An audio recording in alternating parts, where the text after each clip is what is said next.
जय श्री श्याम, हारे के सहारे की जय हो। श्याम भक्तों, अगर सच में अपने जीवन को बदलना चाहते हैं, आप सच में अमीर बनना चाहते हैं, सच में धन प्राप्ति करना चाहते हैं, सच में बाबा श्याम की कृपा प्राप्त करना चाहते हैं, ये उपाय जरूर से करके देखिएगा। कई लोग कहते हैं मेहनत तो बहुत करते हैं लेकिन फल नहीं मिलता है, घर में पैसा आता है लेकिन टिकता ही नहीं है, सफलता जैसे हमारे द्वार से टकरा कर लौट जाती है। देखिए, इसमें सिर्फ मेहनत की कमी नहीं होती है, बल्कि कुछ ऐसी छोटी छोटी सी बातें होती है, कुछ ऊर्जाएं होती है जो हमारे भाग्य को ही बंद कर देती है। ज्योतिष और वास्तुशास्त्र के अनुसार अगर आप रोजाना ये छोटे छोटे से काम करना शुरू कर दिए ना, तो दुर्भाग्य आपका पीछा करेगा ही नहीं, और ना ही बाबा श्याम की कृपा आपसे दूर रहेगी, और ना ही आपको अपने जीवन में अमीर बनने से कोई रोक सकता है। बस रोज की कुछ गलतियां छोड़नी होगी और कुछ शुभ कर्मों को अपने जीवन में अपनाना होगा। श्याम भक्तों, आज की वीडियो में मैं यही बताने वाली हूँ कि वो चमत्कारी कौन से काम है जो आपको हमेशा करने चाहिए, रोज करने चाहिए, और आज गुरुवार का दिन है, आज तो जरूर ही करने चाहिए, जिससे आपके घर में बाबा श्याम का वास हो, माता लक्ष्मी का वास हो, भगवान विष्णु का वास हो, और जीवन में बरकत, सुख, शांति और समृद्धि हमेशा बनी रहे। लेकिन सबसे पहले, अगर आप बाबा श्याम के भक्त हैं और दिल से उन्हें मानते हैं, आप चाहते हैं कि उनका आशीर्वाद सदा सर्वदा के लिए आप पर बना रहे, एक लाइक, एक जयकारा कमेंट बॉक्स में इसी समय लगा दीजिए, और वीडियो पसंद आती है तो लाइक जरूर से कीजिएगा। अपने ही चैनल मैजिक उपाय को सब्सक्राइब जरूर से कीजिएगा, क्योंकि ऐसे ही वीडियो लेकर मैं आती रहती हूँ बाबा श्याम से जुड़ी हुई। चलिए वीडियो को शुरू करते हैं, और वो जानते हैं, वो दिव्य काम जानते हैं जो अमीरी, उन्नति और सुख की ओर ले जाएंगे। नंबर 1, सबसे पहले हर शुभ कार्य में मांगलिक अवसर पर जिस वस्तु का सबसे पवित्र स्थान होता है ना, वो है कपूर और दीपक। दीपक और कपूर को हमारे शास्त्रों में कहा गया है कि जहां जलता है वहां से नकारात्मक जो ऊर्जाएं होती हैं वो जलकर भस्म हो जाती हैं, वास्तु दोष जो होता है वो भी दूर हो जाता है, और देवी देवताओं की कृपा अपने आप खींची चली आती है। कपूर केवल एक सुगंधित पदार्थ नहीं होता है, बल्कि वह ईश्वर से जोड़ने का एक माध्यम भी होता है। वह एक ऐसा तत्व है जो आपके घर के कोनों कोनों में सकारात्मक ऊर्जा भर देता है। इसलिए आपसे मैं पहले की वीडियो में भी बता चुकी हूँ, आज भी कहती हूँ, कोशिश कीजिए सप्ताह में कम से कम एक बार कपूर अपने घर में शाम के टाइम, प्रदोष की टाइम जब बेला होती है, उस टाइम पे जरूर जलाइए। मन में श्रद्धा और भाव रखकर जलाइए, फिर देखिएगा कैसे आपके जीवन का जो भी अंधकार है, भारी परछाइयां धीरे धीरे प्रकाश में बदलने लगेगी। और अब ध्यान दीजिए एक और दिव्य सत्य पर। प्रकृति का बड़ा ही सरल नियम होता है, लेकिन देखिए बहुत ही गहरा होता है ये नियम भी। जितना आप इस सृष्टि को देंगे, उतना ही आपको दोगुना करके ये सृष्टि लौट आती है। अगर आप धन या अन्न को पकड़ कर रखेंगे, वो आपके हाथों से फिसल जाएगी, लेकिन यदि आप अगर उसे दान करेंगे, वो 100 गुना बढ़कर आपके जीवन में लौट आएगी। बाबा श्याम भी दानी हैं, बहुत बड़े दानी हैं। देखिए, दान करना चाहिए, किसी भी हर व्यक्ति को अपने सामर्थ्य के अनुसार दान जरूर करना चाहिए। दान केवल धन का नहीं होता है, बल्कि प्रेम का, सेवा का, समय का। ये सबसे श्रेष्ठ दान क्या माना जाता है? अन्न का दान और धन का दान, क्योंकि ये दो चीज किसी जरूरतमंद के जीवन में प्राण भर देती है। श्याम भक्तों, शाम के समय जब आप पूजा करते हैं तो उस समय एक दीपक जरूर से जलाइए, और उसमें 2 लौंग डालकर जलाइए। ये दीपक रोजाना आप चाहे तो अपने प्रवेश द्वार, जो मेन डोर होता है, उसके दोनों तरफ जला सकते हैं, या तो एक तरफ भी जलाइए। एक अपने मंदिर में जलाइए, एक अपने प्रवेश द्वार पर जलाइए। ऐसा करने से देवी देवताओं के साथ पितरों का भी आशीर्वाद प्राप्त होता है। इससे घर में धन, वैभव, सुख, समृद्धि सब कुछ आती, घर में धन की बरकत होती है। साथ ही साथ एक काम और करना है, जब भी आप रोटी बनाइए ना, तो तावे पे थोड़ा सा उसमें दूध के छींटे जरूर मार दें, क्योंकि ऐसा करने से हर तरह के दोषों से निजात मिलती है। इसके साथ ही पहली रोटी गाय को खिलाएं। इस रोटी में एक आटे की रोटी बनानी है, लोई लेकर रोटी बना लीजिए, उसके ऊपर थोड़ा सा गुड़ रख लीजिए या चीनी रख सकते हैं, और ये गौ माता को रोटी खिलाने से, इससे भी घर में काफी फर्क देखने को मिलता है। रोजाना पक्षियों को दाना खिलाना भी काफी अच्छा माना जाता है। इससे कुंडली के हर दोषों से छुटकारा मिल जाता है। साथ ही साथ जीवन में तरक्की, सुख और समृद्धि आती है। अगला है, ज्योतिष शास्त्र के अनुसार सूर्यास्त के समय या उसके बाद झाड़ू नहीं लगाना चाहिए। माना जाता है ऐसा करने से लक्ष्मी माता घर छोड़ देती हैं, और कभी भी संध्या काल के बाद झाड़ू लगाने से धन, सुख, समृद्धि, दरिद्रता आती है, ये सब चली जाती है। धन, सुख, समृद्धि सब घर छोड़ देती हैं। दरिद्रता का प्रवेश हो जाता है। झाड़ू ऐसी जगह पर रखें जहां किसी की नजर ना पड़े। झाड़ू को कभी भी पलंग के नीचे नहीं रखना चाहिए। घर को साफ सुथरा और सुंदर बनाकर रखना चाहिए। वॉशरूम को कभी भी गीला नहीं छोड़ना चाहिए। जब भी काम हो उसमें काम कीजिए, उसके बाद उसमें वाइपर मार दीजिए। इससे क्या होता है, आर्थिक स्थिति इससे बेहतर नहीं होती अगर वॉशरूम गीला रहता है। अगला है भोजन की थाली हमेशा चटाई, चौकी या टेबल पर सम्मान के साथ रखना चाहिए। खाने के थाली को कभी भी एक हाथ से नहीं पकड़ना चाहिए। ऐसा करने से खाना प्रेत योनि में चला जाता है।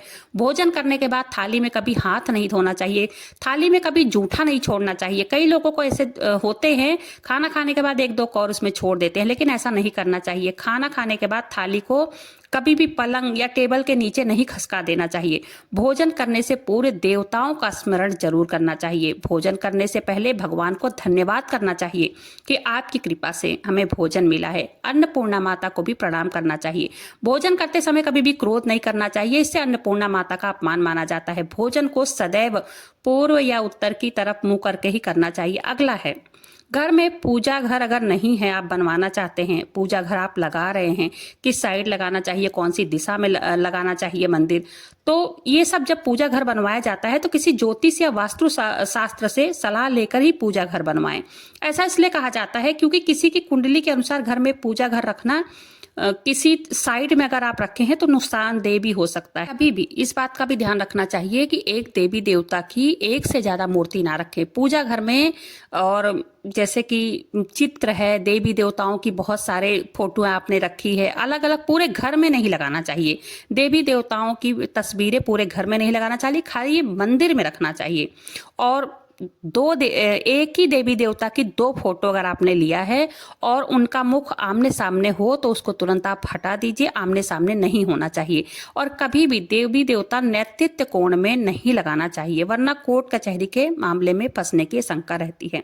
तिजोरी में हल्दी की कुछ गांठ रखना चाहिए एक पीले कपड़े में बांधकर। इसको मैंने कई बार बताया है, गुरुवार के दिन आप ये काम कर सकते हैं। कुछ कौड़ियां और चांदी के, तांबे के सिक्के भी, कुछ चावल पीले करके एक पीले कपड़े में बांधकर तिजोरी में रख सकते हैं। इत्र की शीशी भी बाबा श्याम को अर्पित कीजिए। एकादशी के दिन अर्पित कर सकते हैं, गुरुवार के दिन अर्पित करने के बाद उसको भी अपनी तिजोरी में रख सकते हैं। चंदन की अगरबत्ती हो गई या तो सुगंधित जैसे धूप बत्ती हो गई जो देवताओं के आगे चढ़ाया जाता है। फूल हार घर में सूख जाने के बाद नहीं रखना चाहिए, अशुभ माना जाता है। तो इन सब चीज़ों का आप ध्यान रखें। इन सब चीज़ों से बाबा श्याम की कृपा नहीं बनती है। अगर अपनी जीवन में कृपा अगर आप चाहते हैं, जीवन में कोई बड़ा संकट नहीं चाहते हैं, तो ऐसी दिव्य कृपा के लिए हमें कैसे क्या करना चाहिए, इसका देखिए बहुत ही शक्तिशाली उपाय है। जो अपनी तिजोरी या पर्स में 3 सिक्के बाबा श्याम के सामने अर्पित कीजिए और उसको अपने पर्स में रख लीजिए। सिक्के जब आप बाबा श्याम के चरणों में अर्पित कीजिए तो उसके बाद आपको मंत्रों का उच्चारण भी करना है। मंत्रों का उच्चारण करने के बाद ही आप इसको रख लीजिए। ये सिक्के आपके भाग्य के द्वार खोलने वाले चमत्कारिक चाबी बन सकती है, एक चमत्कारिक माध्यम बन सकता है। अगर आप चाहे तो इन सिक्कों को एक लाल कपड़ा, वो कलावा होता है, उससे लपेट करके आप रख सकते हैं। ठीक है, ये सिक्के जहां स्थापित होंगे आप अपनी तिजोरी में रख सकते हैं, पर्स में रख सकते हैं। जहां स्थापित होंगे वहां कभी भी पैसों की कमी नहीं आएगी, आर्थिक संकट दूर होने लगेंगे। आगे बात करते हैं एक और दिव्य उपाय की। देखिए सीधे सीधे यह आपके धन, सुख और स्वास्थ्य को प्रभावित करता है। अपने घर में चांदी की मछली की प्रतिमा जरूर रखें। चांदी की मछली सुख, समृद्धि और सकारात्मक ऊर्जा का प्रतीक मानी जाती है। वास्तु के अनुसार जहां चांदी की मछली होती है ना, वहां शांति, सुख, समृद्धि का वास माना जाता है। घर में क्लेश या बीमारी की कोई जगह नहीं रह जाती है। इस चमत्कारी उपाय से स्वास्थ्य और पारिवारिक सुख तीनों में ही बहुत वृद्धि होती है। और जहां जिस घर में सुख, समृद्धि, धन, वैभव, शांति सब कुछ होता है ना, वहां ईश्वर का वास होता है। वहां बाबा श्याम ये समझ लिए स्वयं आपके द्वार पर दस्तक देने आते हैं। अगला है घर की वस्तुओं को वास्तु के अनुसार रखकर प्रतिदिन घर को साफ सुथरा करना चाहिए। प्रतिदिन बाबा श्याम की पूजा करना चाहिए। घर के बाहर स्वास्तिक बनाना चाहिए। कुमकुम हल्दी डालकर उस दीपक से आरती करनी चाहिए। उसको मतलब जो स्वास्तिक बनाया है उसकी आरती करनी चाहिए। इसी के साथ प्रतिदिन सुबह और शाम को कपूर भी जलाना चाहिए। सुबह ना जला सके कोई बात नहीं है, शाम के टाइम में आप जलाइएगा और कोशिश कीजिए हफ्ते में 1 दिन जरूर जलाइए। वातावरण को ये क्या करता है, सुगंधित बनाए रखता है। चौखट के आसपास घी का दीपक जलाने से घर में माता लक्ष्मी का प्रवेश माना जाता है। पैसों की कमी जो है वो दूर होती है। अगला है पीपल के पेड़ में देवताओं का वास माना जाता है। पीपल को शनिवार के दिन पीपल में काला तिल डाल देना चाहिए, दूध डालना चाहिए, शहद, गुड़, ये सब चीजें, मीठा जल डाल सकते हैं, एक दीपक जला लीजिए और उसके बाद आप ये प्रत्येक शनिवार करके देखिए, धीरे धीरे करके दुर्भाग्य दूर होता चला जाएगा। और पीपल के पेड़ में दीपक जब आप जलाएं ना तो घर वापस आ जाए, पीछे मुड़कर आप उसको मत देखिएगा। ये छोटी छोटी कुछ चीजें हैं जिसका अगर ध्यान रखा जाए तो कभी भी ईश्वर की कृपा व्यक्ति से दूर नहीं रखती है। ठीक है, अगला है, देखिए ये कुछ जरूरी चीजें हैं, इसको ध्यान रखना चाहिए। बहुत सोना, खाना पीना, गालियां देना, झगड़ा करना, अभद्र भाषा का प्रयोग करना, असत्य बोलना, क्रोध करना, किसी का अनहित के बारे में सोचना, किसी का धन हड़प लेना, चौखट पर खड़ा होना, बैठना, क्योंकि देखिए चौखट जो होता है पितरों का सर कहा जाता है। हमारे सनातन धर्म में कहा जाता है चौखट पर बैठकर कभी बातचीत नहीं करना चाहिए, चौखट पर खड़ा नहीं होना चाहिए।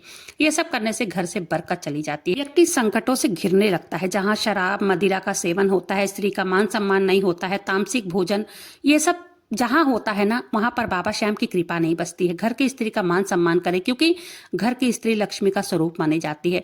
दक्षिण दिशा में पैर करके नहीं सोना चाहिए। शर्ट पैंट कोई भी चीज हो फटी हो तो उसको फटा नहीं पहनना चाहिए, सिलाई करके पहनना चाहिए। कभी भी पैंट के पीछे वाली जेब में पर्स नहीं रखना चाहिए, झूठ नहीं बोलना चाहिए। इससे सबसे घर के बरकत जो है आती नहीं है, चली जाती है। गुरुवार के दिन नाखून नहीं काटना चाहिए, बाल नहीं धोना चाहिए, गंदगी वगैरह नहीं फैलाना चाहिए, कूड़ा करकट शाम के टाइम में बाहर नहीं फेंकना चाहिए। ऐसे में घर में भगवान का वास नहीं माना जाता। इन सब चीजों का, छोटी छोटी चीजों का ध्यान रखना है। बाबा श्याम हमारे हारे के सहारे हैं। दीन दुखियों की मदद करना चाहिए, गरीब असहाय की मदद करना चाहिए। बाबा श्याम की कृपा बनती है इन सबसे। और एक हारे हुए हैं वो, एक हारे हुए के सहारे हैं वो, तो खुद एक बड़े दानी हैं। जो दान पुण्य करता है, गरीब की जो मदद करता है, उन पर बाबा श्याम की कृपा बहुत जल्द से जल्द बनती है। ये थे कुछ छोटे छोटे से नियम जिनका पालन अगर हर व्यक्ति करता है, इन नियमों का पालन, तो उनके ऊपर बाबा श्याम की कृपा निश्चित तौर पर बनती है। और वैसे भी वो तो, उनके दरबार में कोई भी हारा हुआ चला जाता है बेसहारा, तो उनको वो उठा करके अपने सीने से लगा लेते हैं और कभी भी उसको हारने नहीं देते हैं। और जिस पर बाबा श्याम की कृपा बन जाए वो व्यक्ति पीछे मुड़कर देखता ही नहीं है कि पीछे वाली जीवन में अगर वो जाकर देखता है कि उसको ये खुद एहसास होता है कि हमारा पुराना जीवन कैसा था। बाबा श्याम की शरण में जाकर हमारा जीवन कहाँ से कहाँ हो गया है, क्या क्या बदल गया है। तो मैं तो यही कहूंगी कि छोटे छोटे कुछ नियम जो हैं उनका हमें ध्यान रखना है, उनका हमें पालन करना है। पूजा पाठ करनी है, बाबा श्याम से अरदास लगानी है, उनकी अर्जी लगाइए, पूजा पाठ कीजिए, भाव और विश्वास के साथ नाम जप कीजिए। मंत्र जप करना बहुत जरूरी है, दिया बत्ती जलाना बहुत जरूरी है और नियमों का पालन करना भी बहुत जरूरी है। ठीक है, तो वीडियो को आज यहीं पर समाप्त करते हैं। वीडियो पसंद आई हो एक लाइक जरूर से कीजिएगा, अपने ही चैनल मैजिक उपाय को सब्सक्राइब जरूर से कीजिएगा और ऐसे ही वीडियो देखने के लिए एक जयकारा कमेंट बॉक्स में लगा दीजिएगा, क्योंकि इससे सकारात्मक ऊर्जा जो है, आपकी जो हाजिरी, एक समझ लीजिए अगर आपने कमेंट बॉक्स में लगाया है अपना जयकारा, तो वो एक हाजिरी बन जाती है जो बाबा श्याम के सीधे दिल तक पहुंचती है। एक जयकारा लगा के चैनल को सब्सक्राइब करके बेल आइकन को जरूर प्रेस कर दीजिएगा। मिलते हैं ऐसी किसी वीडियो के साथ, तब तक के लिए जय श्री श्याम, हारे के सहारे की जय हो।